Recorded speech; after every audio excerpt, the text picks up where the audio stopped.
The 5 pillars of Islam. These are the main practices and beliefs they follow on a day-to-day basis. The first pillar of Islam is the profession of faith, which is called Shahada. This is the belief of a phrase that was first written in Arabic and is central to Islam. There is no God but God, and Muhammad is the messenger of God. This is an extremely popular phrase written in Arabic calligraphy and appears in numerous manuscripts and religious buildings. In order to become a Muslim, you must recite the phrase with conviction. The second pillar of Islam are daily prayers, also known as Salat. It is expected that Muslims have to pray 5 times a day, at dawn, noon, mid-afternoon, sunset, and after dark. Muslims don't have to go to the mosque in order to pray. They're allowed to pray anywhere they desire, as long as they're praying toward Mecca. They would pray by bowing their heads many times while standing, as well as kneeling and touching their forehead to the ground. This was done as a symbol of their reverence and submission to Allah. The third pillar is the giving of alms, known as zakat.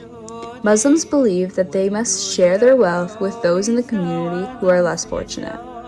The fourth pillar is fasting during Ramadan, also called Psalm. Ramadan occurs during the 9th month of the Islamic calendar. You are meant to fast from dusk till dawn. There are a few exceptions for those who are sick, elderly, and pregnant. Apart from these, you must refrain from eating and drinking during daylight hours. The fifth pillar is the pilgrimage to Mecca, also known as Hajj. This pilgrimage takes place in the 12th month of the Islamic calendar. All Muslims are required to take part in this pilgrimage to Mecca. If you are able, you must go at least once in your life. During this pilgrimage, you are visiting the Kaaba and walking around it 7 times. The Kaaba is a cubical structure covered in black embroidered hangings.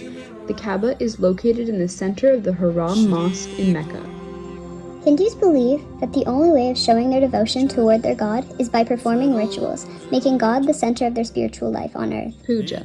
Puja is a ritual that offers devotional homage and prayer that is offered toward one or more deities, to host or honor any guest, as well as spiritually celebrate an event. Another daily rituals Hindus must follow is meditation. This is also called dhyana. In Hinduism, the purpose of meditation is to attain oneness of a practitioner's spirit.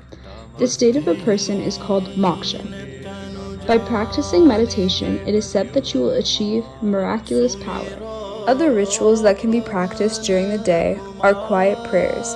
They can be said from anywhere, away from everyone else.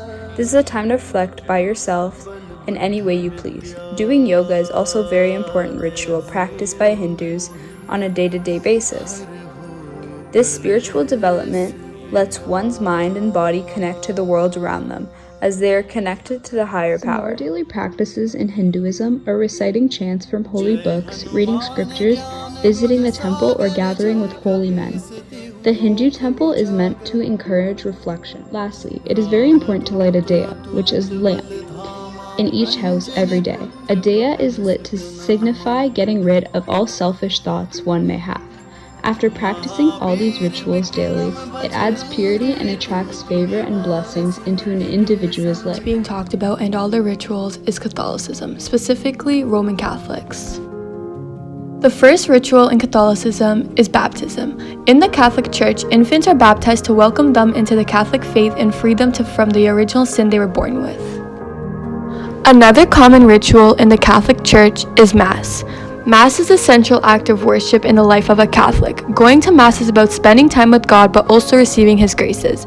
The stages of Mass include the introductory rite, the liturgy of the Eucharist, and lastly the concluding rite.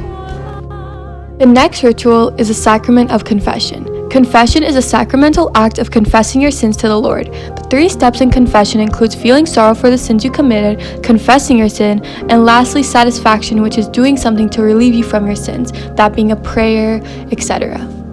Next is confirmation. Confirmation is seen as a sealing of the covenant created in baptism. It is an affirmation of commitment and belief. Those being confirmed are known as confirmands. The last ritual being discussed today is Lent. Lent is a 6-week period leading up to Easter. It's one of the most important times of the year for many Christians around the world, particularly those with Anglican, Catholic, and Orthodox traditions. Lent includes abstaining from something that may be important to you for 40 days, that being fasting, etc.